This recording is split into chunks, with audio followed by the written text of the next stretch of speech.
Olá, pessoal, tudo bem com vocês? Sejam bem-vindos à Cromatina Class de número 96. E nessa Cromatina Class, nós vamos fazer análise de um teste de nutrigenética que é um pouquinho diferente do que a gente está acostumado a observar. Ele apresenta um score de risco poligênico e eu vou te explicar o que significa, quais são as vantagens e as desvantagens de se fazer um score de risco poligênico. Aproveita, já comenta aqui o seu interesse sobre esse tema e também, se esse tema for interessante para alguém que você conhece, já encaminha para essa pessoa para que ela também possa conhecer aqui o meu canal.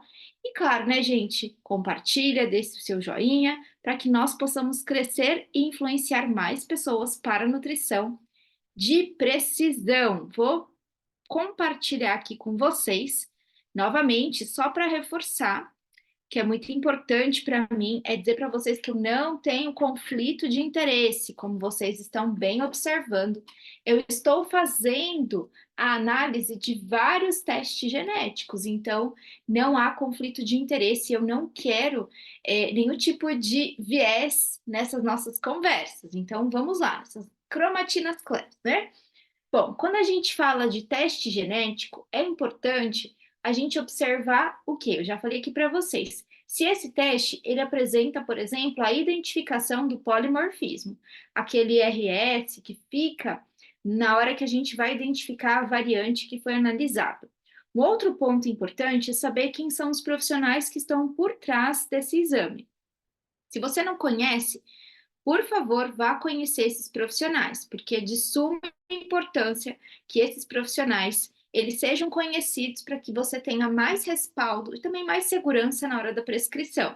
Afinal, o seu paciente vai pedir, vai fazer um teste que tem um custo mais elevado do que o comum, e com certeza você também vai querer alguma informação extra desse laboratório para te ajudar na interpretação.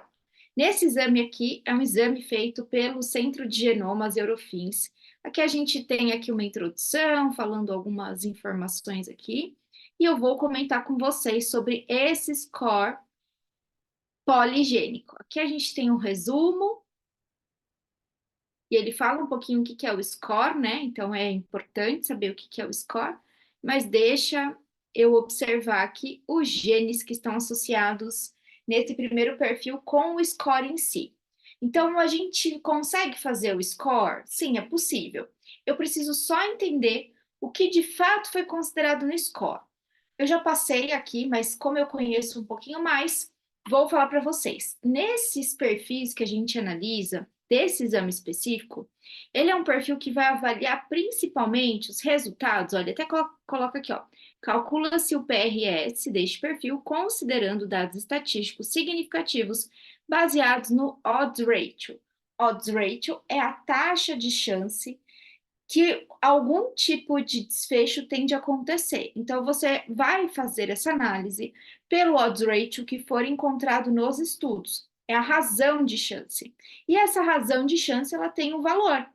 Pode ser que no estudo asiático tenha um valor, pode ser que no estudo europeu tenha outro valor, pode ser que no estudo multicêntrico tenha outro valor. E aí, o laboratório, ele vai selecionar qual é o melhor estudo para ele fazer a análise, certo? E nesse perfil, por exemplo, eles pegaram o odds ratio. Vou mostrar outro que eles não observaram o odds ratio, mas eles observaram ali uma questão mais baseada em unidades. Eu vou explicar exatamente o que significa.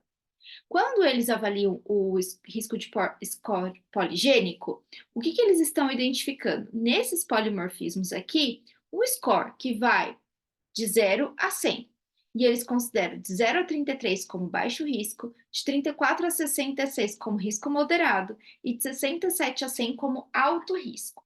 Todos esses genes que são considerados aqui, eles são importantes porque eles compõem, então, esse modelo de exame. Se, por exemplo, eu for pegar um outro exame que tem uma outra composição, o score de risco poligênico pode ser outro, com certeza. Então, uma das principais desvantagens que eu observo nesse score de risco poligênico é que você não consegue comparar um exame com outro pensando nesse valor aqui. Então, o risco aqui desse paciente fictício é de 39, então ele está no risco moderado, entre 34 e 66. Só que, ao mesmo tempo, considerar o score pode ser interessante para que a gente consiga identificar o que de mais tem relevância na literatura. Exemplo, o FTO ele é relevante? Então, se ele é relevante, então ele aumenta o meu score à medida em que eu tenho um alelo de risco. Mas, de repente, a minha leptina, mesmo tendo um alelo de risco, não é tão relevante quanto o meu FTO em heterozigose. Então, o score ele vai balancear o que é de risco e o paciente apresenta de heterozigose ou homozigose e aquilo que é de menor risco, observando também os estudos populacionais. Então, a maior vantagem que a gente tem é de entender exatamente o que significa esse score de risco poligênico. Porque cada variante genética pode apresentar algum tipo de razão de chance, que é esse odds ratio. Olhando para a equação, que é algo que só o laboratório sabe, eles adotam uma equação específica e eles aplicam para as variantes que eles estão analisando, para os genes que eles estão analisando. E ao mesmo tempo que eles fazem isso é guardado a sete chaves, né? Porque é o segredo aí do laboratório. Eles não vão fornecer isso de uma forma tão liberada. Mas ao mesmo tempo eles conseguem nos dar alguma informação que vai além dos genótipos. Esse laboratório, por exemplo, ele tem o RS, que é super bem-vindo, mas ele também tem o score de risco poligênico, que não é encontrado em todos os laboratórios, exatamente porque é necessário uma mão de obra qualificada, tá? Para fazer essa análise, porque não é qualquer profissional que consegue fazer. Do ponto de vista clínico, claro, mostrar para o paciente que ele tem um risco moderado, baseado nessas informações, ok. Agora, se eu tiver um estudo novo na literatura, que de repente coloque o FTO não mais como mais importante, mas coloque, por exemplo, uma UCP2 como mais importante, e ela está em homozigose de risco, então pode ser que esses valores eles mudem um pouco. A grande questão eu não posso mudar a referência, uma vez que é baixo risco. Pode mudar, por exemplo, de 20 para 21 pontuação, de 30 para 31. O grande problema e a grande questão é quando você pula de baixo risco para risco moderado. Então, muitas maneiras da gente tentar minimizar é mostrar para o paciente, pelos dados atuais, pela literatura atual, eu tenho esse score de risco. Agora, se eu for fazer uma atualização nesses dados, pode ser que o paciente ele mude de escala.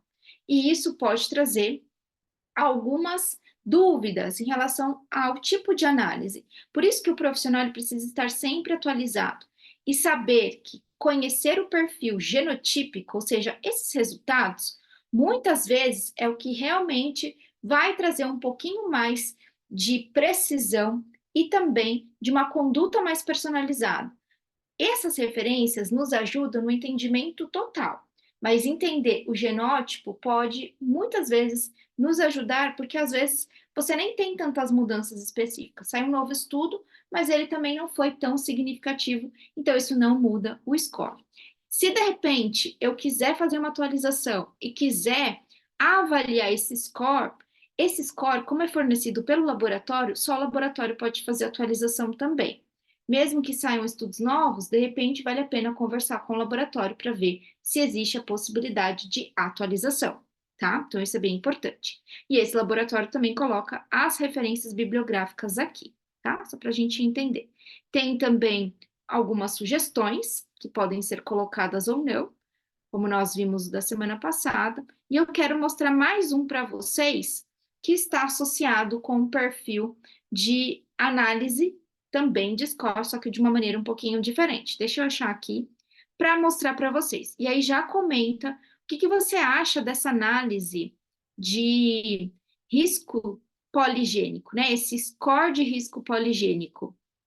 Ele é interessante, ele não é interessante? O que vocês acham? Coloquem aí que eu quero saber. Um outro perfil que eles avaliam é o perfil aqui do colesterol, por exemplo. O colesterol, eles não avaliam, ó, eles colocam assim, ó, o cálculo do PRS para este perfil baseia-se em publicações científicas com meta-análise considerando unidades. Que unidade é essa? Unidade de colesterol. Então, por exemplo, se eu consumir uma gordura saturada, uma batata frita, quanto de impacto eu vou ter no nível do meu colesterol, nas concentrações plasmáticas de meu colesterol, miligramas por decilitro, por isso unidades.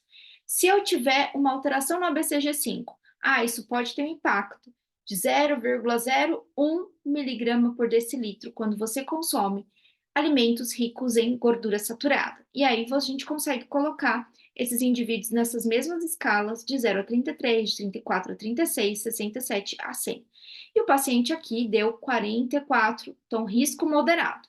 Esse risco moderado, ele pode também ser muito associado com o próprio estilo de vida, porque uma vez que eu estou falando de poligênico, eu também posso incluir uma afirmação de ser multifatorial, porque na verdade eu estou incluindo a informação genética com a informação epigenética, ou seja, eu tenho uma variante, mas eu preciso, para que essa variante se manifeste, eu preciso de um estímulo. E o estímulo muitas vezes vai ser o quê? Vai ser o consumo alimentar, vai ser o estilo de vida, vai ser aquela informação que está externa e que pode trazer prejuízos ou não. Vai depender também das minhas exposições e das minhas escolhas.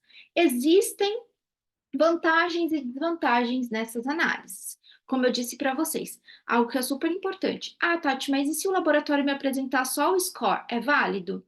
Se você tiver só o score, como que você vai saber da atualização? Saiu um estudo novo mostrando que o GG do ABCG5 nem é tão mais significativo, que agora o GT do ABCG8 ele é muito mais significativo.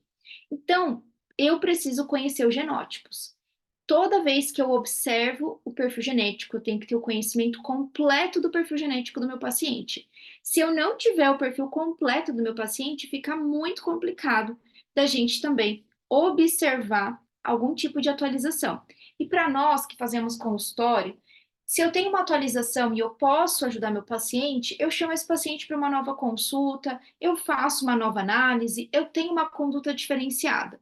Por quê, gente? Se eu tenho uma atualização e de repente essa atualização impacta muito na qualidade de vida desse paciente, porque de repente ele gostava muito de comer um alimento e agora a gente retirou, mas agora os estudos eles mudaram e falaram que não, dá para consumir um pouquinho mais de gordura saturada e eu posso flexibilizar um pouquinho mais o plano alimentar.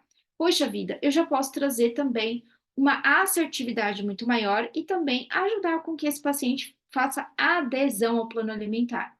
Porque não tem nada mais frustrante na nossa vida enquanto nutricionista quando o paciente não consegue fazer uma boa adesão. Isso frustra muito. Por quê? Porque a gente prepara tudo com tanto amor, com tanto carinho, né? E muitas vezes, claro, não depende só da gente, depende dele. Mas quanto mais próximo da realidade biológica dele, esse perfil genético e também da realidade externa, muito melhor e muito mais fácil dele ter algum tipo de adesão. Espero que vocês tenham gostado desse tipo de análise. Eu queria trazer, lembrando que esse teste ele não tem todos os perfis escorridos aqui como o PRS, né? Ó, quer ver, ó, por exemplo, tem perfis aqui que você tem, ó, só obesidade gestacional. Então, não tem um perfil associado com GRS, né, com score de risco poligênico, porque não dá para fazer GRS só com um polimorfismo, você precisa de uma quantidade um pouco maior. Não existe um limite mínimo, claro, né, tem que ter mais do que dois, mas assim, não existe, por exemplo, com 10 é melhor, com 5 é melhor, não existe isso, mas quanto mais próximo ali dos estudos que estão sendo feitos naquela população alvo, muito melhor, muito melhor. Pela análise que eu já fiz, que eu já trabalhei com score de risco poligênico, um dos mais bem aceitos e um dos mais bem considerados na literatura, que tem muito mais poder significativo, é o perfil de diabetes. Então, o perfil de diabetes, ele é, assim, meio que unânime em várias etnias. Então, eu consideraria com muito carinho o perfil de diabetes se você avalia esse tipo de exame no seu paciente. Não que os outros, eles tenham menos peso, não é sobre isso. Mas é que esse perfil de diabetes, ele tem um poder, um peso na literatura bem importante, certo? E se você que está me acompanhando aqui, que é profissional da área da saúde, ou ainda estudante da área da saúde, não pode perder o evento que nós teremos na semana que vem. Do dia 27 ao dia 29 de maio, nós faremos a semana do Código Secreto. E eu vou te ensinar algumas ferramentas de como você pode otimizar as consultas no seu consultório, como você pode melhorar a entrega para os seus pacientes. A gente vai discutir sobre saúde da mulher, sobre neuronutrição, então vai ser imperdível e melhor, né, gente? Gratuito. Para você se inscrever, você precisa preencher um formulário e eu vou te dar hoje também de brinde aí um e-book. Então, eu vou deixar aqui na descrição desse vídeo links para que você possa ter acesso a esse novo evento que nós teremos aqui na semana que vem, do dia 27 ao dia 29 de maio, e vai ser à noite, vai ser às 20 horas, com aulas ao vivo, mas você precisa participar, tá certo? E precisa se inscrever para participar. Já comenta o que você achou da Cromatina Class de hoje, já me manda, se você puder fazer um print, já faz um print, já me manda, fala, Tati, eu ouvi, eu escutei, eu vi a Cromatina Class e gostei desse tópico, tá bom? Beijo no coração, fiquem com Deus e uma ótima semana para vocês. Lembrando que às quartas-feiras, às 20 horas, nós temos live lá no Instagram. Beijo, gente. Tchau, tchau.